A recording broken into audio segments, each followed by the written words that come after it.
ถึงรูปงามอย่างไรก็ต้องแก่ถึงสวยแท้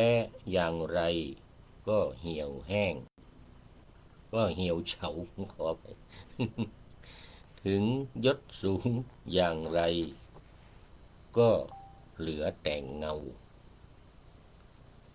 ถึงรวยเข้าขั้นเศรษฐีมีเสื่อมลงถึงรักยิ่งอย่างไรก็ต้องจากถึงจ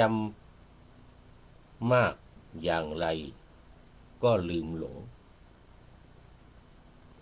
ถึงสุขล้นอย่างไรไม่ยืนยงถึงวันโปร่งในโลงไม้ตายทุกคน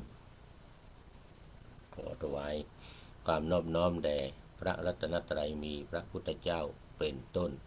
ขอถวายความเคารพพระมหาเถระพระเถรานุเถระเจ้าคณะพระสังฆาธิการทั่วโลกมีพระเดชพระคุณพระธรรมเสนาบดีเจ้าคณะภาค7วัดพระธาตุดอยสุเทพและพระครูธรรมธรสุริยันสันตจิตโตเป็นต้น และขออวยพรแด่ท่านผู้ฟังท่านผู้ชมสาธุชนพุทธบริษัททั้งหลายวันนี้รายการธรรมทัศน์ของวัดพระธาตุดอยสุเทพออกอากาศทางสถานีวิทยุวปท2จังหวัดเชียงใหม่มีร้อยเอกจำนงปัญญาวัฒโนเป็นหัวหน้าสถานีและอาตมาภาพพระครูปริยัติยานุศาสตร์เป็นผู้บรรยายเป็นประจำทุกวันเวลา 7:30 น.ถึง 8 นาฬิกาสำหรับตอนนี้ก็ขอต้อนรับท่านพระครูธรรมธรสุริยันสันตจิตโตกราบนมัสการครับพระอาจารย์ตอนนี้สถานการณ์น้ำท่วมที่จังหวัดน่านกำลังน่าเป็นห่วงมากๆครับผมก็ติดตามข่าวอยู่เหมือนกันดูทั้งภาพดูทั้งข่าวในทีวีใน YouTube นะในทั้งภาพดูทั้งข่าวใน YouTube พระบาทสมเด็จพระเจ้าอยู่หัวพระวัชรเกล้าเจ้าอยู่หัวพระองค์ก็ไปเสด็จไปสั่งให้ไปตั้งโรงทานวันละ2,000 ห่อนะมื้อละมื้อละเห็นว่าทั้งหมด6 มื้อ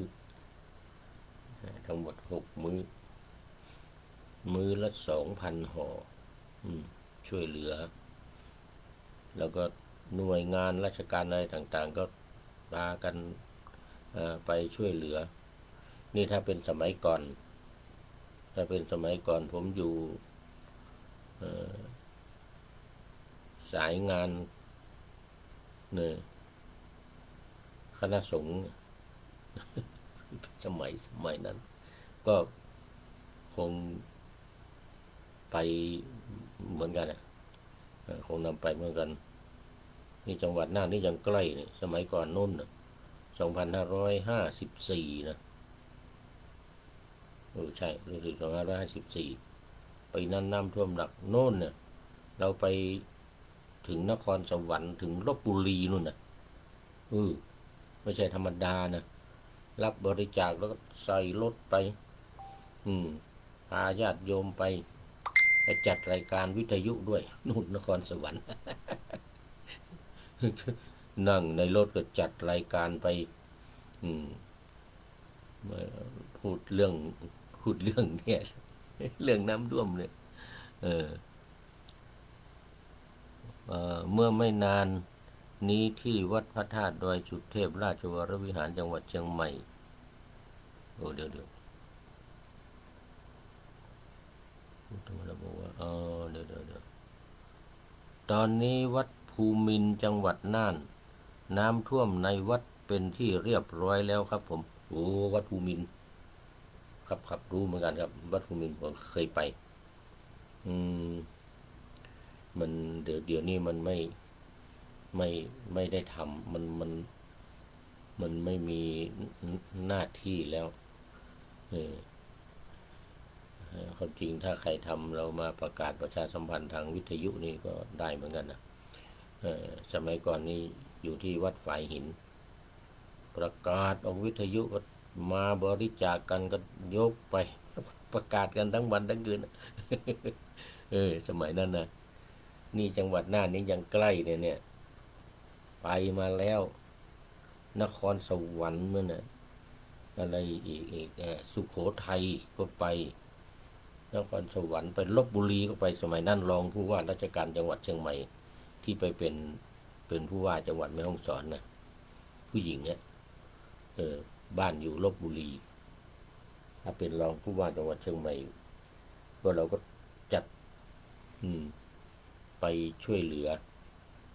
ลพบุรีน้ำท่วมเดี๋ยวลืมชื่อไปที่ไปเป็นผู้ว่าจังหวัดแม่ฮ่องสอนนะ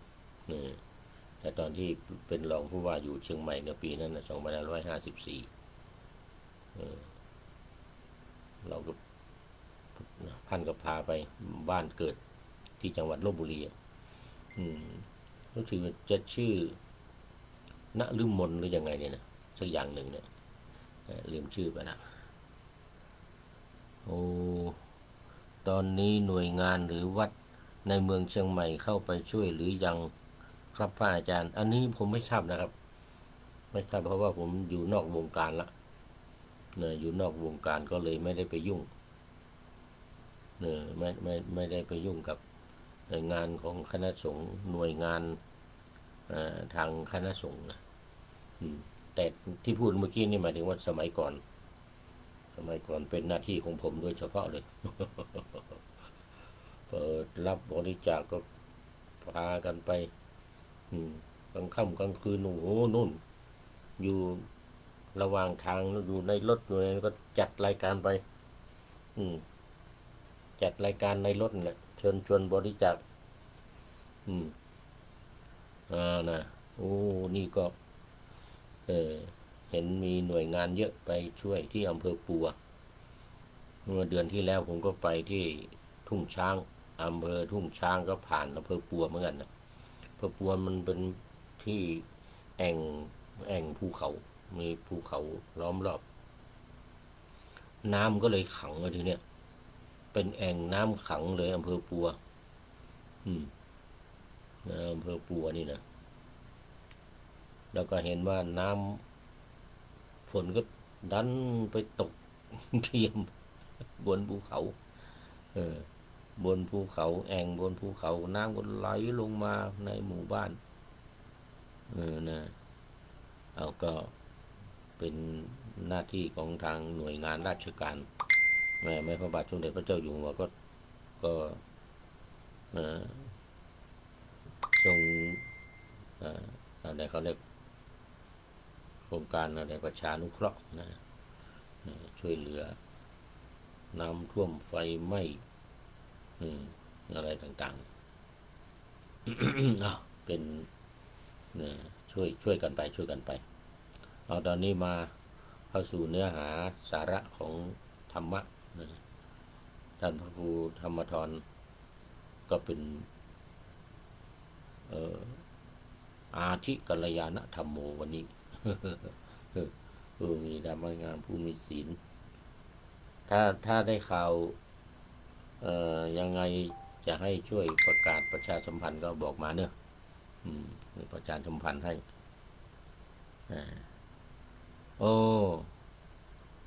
ขอต้อนรับพระเดชพระคุณหลวงพ่อสุทธิสงึมรำจากจังหวัดบุรีรัมย์วันนี้มาแต่ก็ยังเป็นอาทิกัลยาณธรรมโมอยู่ให้เหมือนท่านพระครูธรรมธรเข้ามาเป็นต้นเลยทีนี้วันนี้เป็นต้นกับหลวงพ่อเลยปกติมีแต่หลวงพ่อเป็นต้นวันนี้มีพระครูธรรมธรด้วยเป็นต้นหลวงพ่อสุทธิสงึมรำก็มาด้วยหัวใจใสๆสีชมพูเหมือนเดิม อำนวยอวยพรให้ผู้พูดกราบขอบพระคุณหลวงพ่อเป็นอย่างยิ่งเป็นอาทิกัลยาณธรรมโมอยู่ครับตอนนี้ยังอยู่ต้นเวลาผ่านไปแค่10 นาทีนะ ขอบคุณเป็นอย่างยิ่งเอาละทีนี้มาจูเนื้อหาสาระของธรรมะนะจบไปแล้วเมื่อวานก็คือจุลปันถกเถระนะพระเถระชื่อว่าจุลปันถกได้รับการยกย่องเป็นเอตทัคคะในเรื่องของอิทธิฤทธิ์เนี่ยมีฤทธิ์ทางใจเรียกว่ามโนมยิทธิเหมือนหลวงพ่อฤาษีลิงดำเลยเนี่ยที่จังหวัดอุทัยธานีมโนมยิทธิมีฤทธิ์ทางใจเนรมิตตัวเองเป็นพันเหมือนพระพุทธเจ้าเลยตอนแสดงยมุกปาฏิหาริย์เนรมิตพุทธนิมิตโน่นเดินจงกรมนั่งนอนยืนเดินอยู่บนอากาศนี่เรียกว่ามโนมยิทธิมีฤทธิ์ทางใจเอาใจนี่แหละไปสวรรค์ไปนรกไปถอดจิตไปถอดจิตไปนี่ก็ในระมิตตัวเองเป็นพันพระพุทธเจ้านี่ก็เป็นพันเหมือนกัน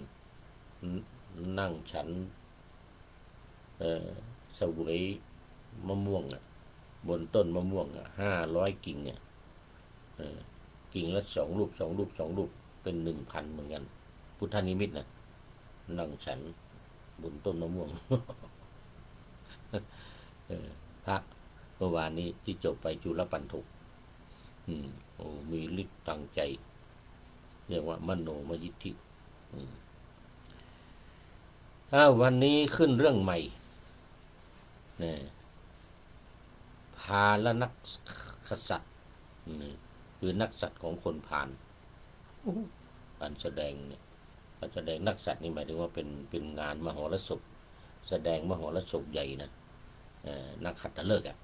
งานนักขัตฤกษ์เป็นประจำปีอย่างเงี้ยก็จัดงานคือที่นี้หมู่คนพาลทั้งหลายพากันจัดงานที่นี้ในเมืองสาวัตถีในเมืองสาวัตถีหมู่คนพาลจัดงานมหรสพขนาดใหญ่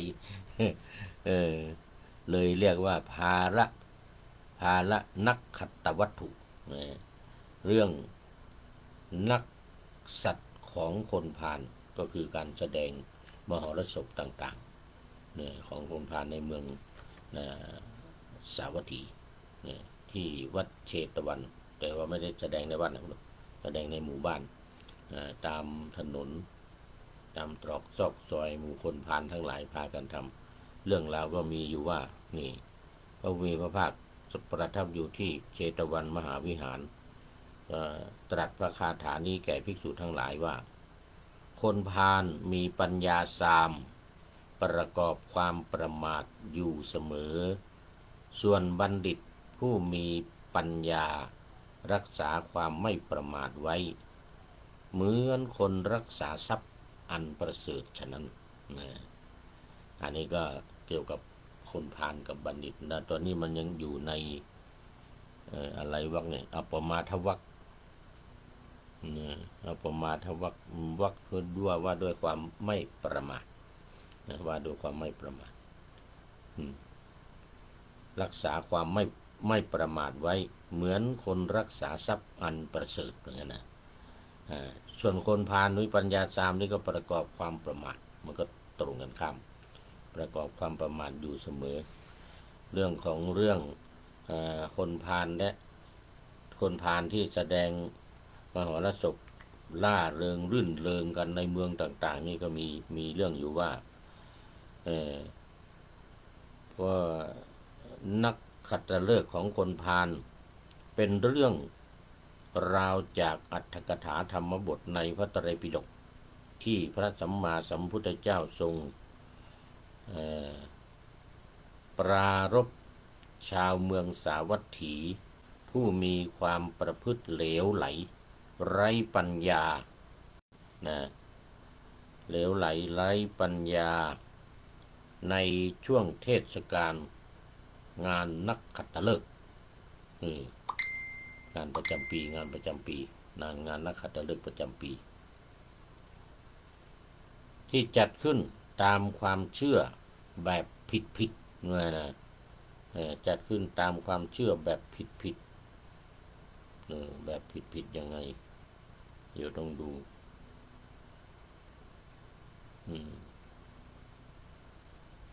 พาลนักสัตว์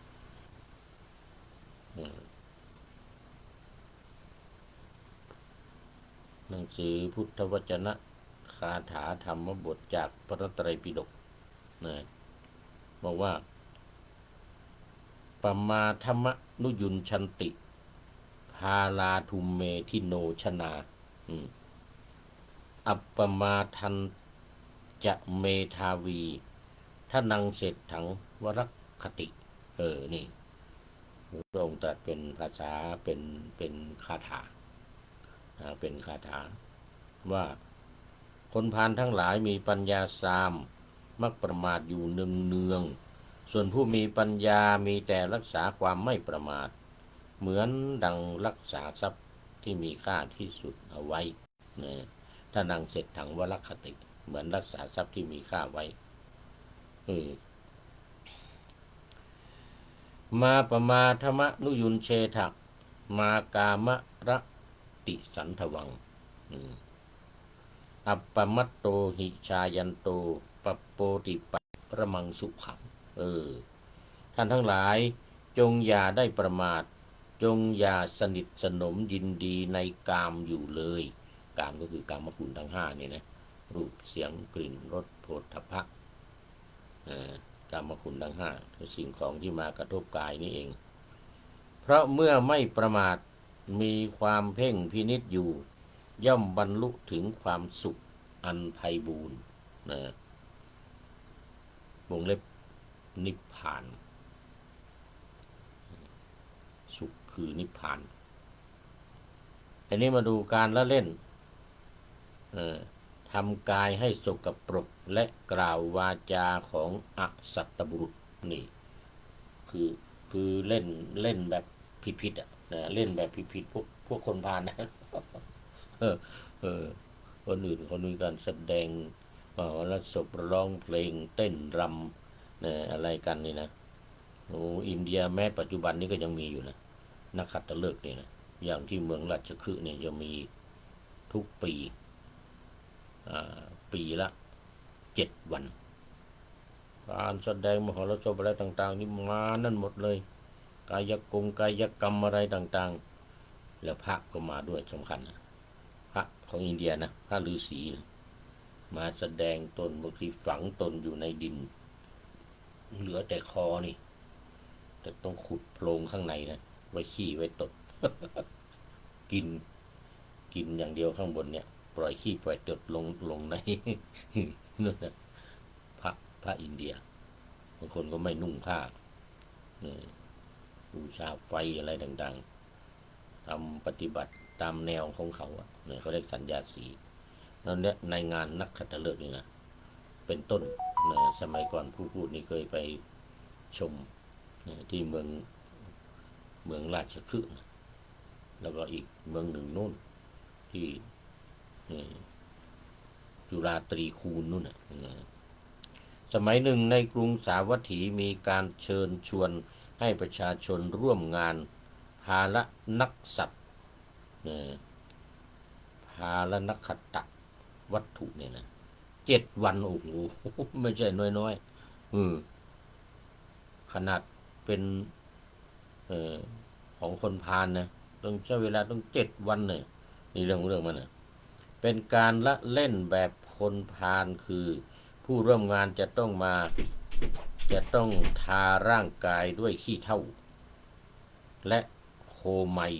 คือขี้โคนี่นะเอาขี้วัวมาทาตัวเอาขี้เถ้ามาทาตัวจากนั้นก็เที่ยวไปตามบ้านเรือนแล้วกล่าววาจาของอสัตตบุรุษคือวจีทุจริต4 อย่างมีการด่ามีการว่ามีเขาเรียกพลุสวาจาด่าว่าไปทั่ว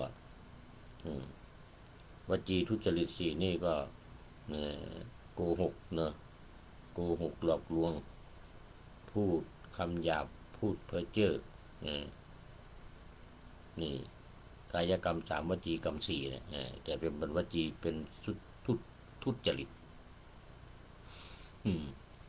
ให้หลอกนั่นหลอกนี่แม้จะพบกับญาติคนที่มีจิตใจดี หรือบรรพชิตพวกเขาก็ไม่เกิดความละอายยังกล่าววาจานั้นต่อไปประชาชนคนใดไม่อาจทนฟังคำนั้นได้ก็จะจ่ายเงินให้คนพวกนั้นครึ่งบาทบ้าง1 บาทบ้างหรือกหาปณะ1บ้างเมื่อคนเหล่านั้นได้เงินแล้วก็ไปสู่เรือนหลังอื่นไปที่อื่นอีกคือไปว่าแล้วให้คนรำคาญให้เจ้าของบ้านรำคาญอยากจะให้ไปเนี่ยถ้าอยากจะให้ไปทำไงต้องให้เงิน ได้เงินนิดๆหน่อยๆก็เอาไปบ้านอื่นอีกอย่างเงี้ยนี่ดูมันเล่นไปบ้านอื่นๆอีกสมัยนั้นกรุงสาวัตถีมีพระอริยะอยู่ประมาณ5 โกฏพวกท่านห่วงใยพระศาสดาไม่ต้องการให้เสด็จเข้ากรุงในช่วง7 วันนี้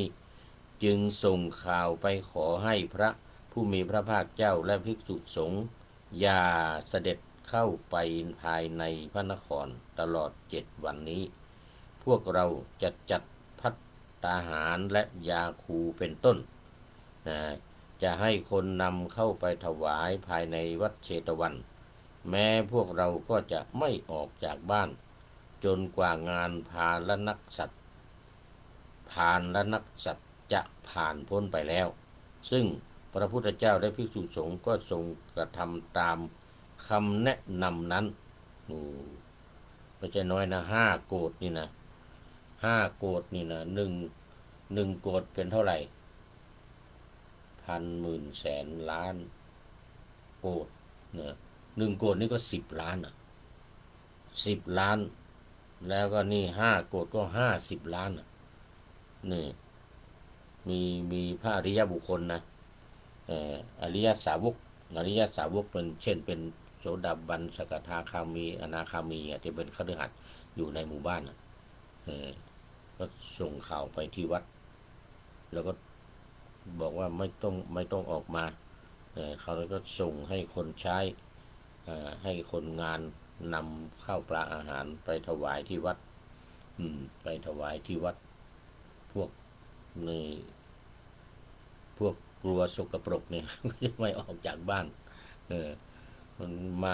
าหน้าบ้านก็ปิดประตูซะมันก็อยู่ที่หน้าบ้านแต่ถ้าเปิดประตูไม่ได้มันเข้ามาในบ้านเลยนะ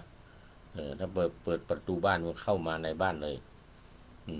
รำคาญก็ต้องให้เงินไปเล็กๆน้อยๆมันก็ไปที่อื่นอีกหาเงินไปด้วยบางท่านนะหาเงิน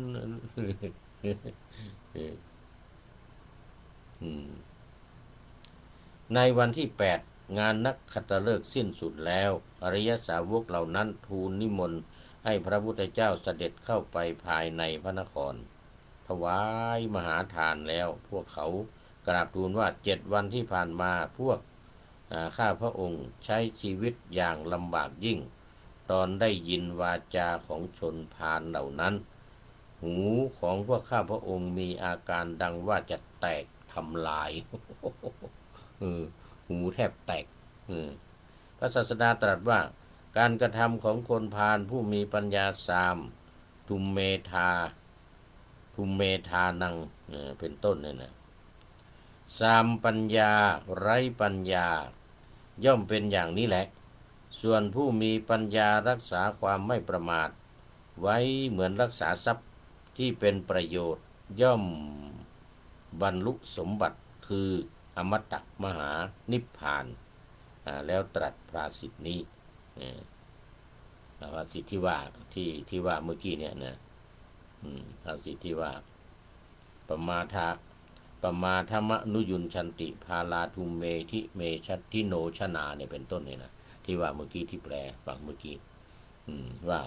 คนพาลทั้งหลายมีปัญญาสามมักประมาทอยู่เนืองๆส่วนผู้มีปัญญามีแต่รักษาความไม่ประมาท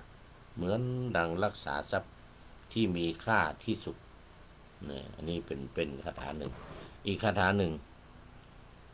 ทานทั้งหลายอย่าประกอบท่านทั้งหลายอย่าประกอบความประมาทอย่าประกอบความเชยชมยินดีในความประมาทเลยในกามเลยเพราะผู้ไม่ประมาทแล้วเพ่งพินิจอยู่ย่อมได้รับความสุขอันไพบูลย์นะทีนี้มีก็อธิบายนิดหน่อยว่าความสุขอันไพบูลย์เนี่ยหมายถึงนิพพานนะก็คือปฏิบัติธรรม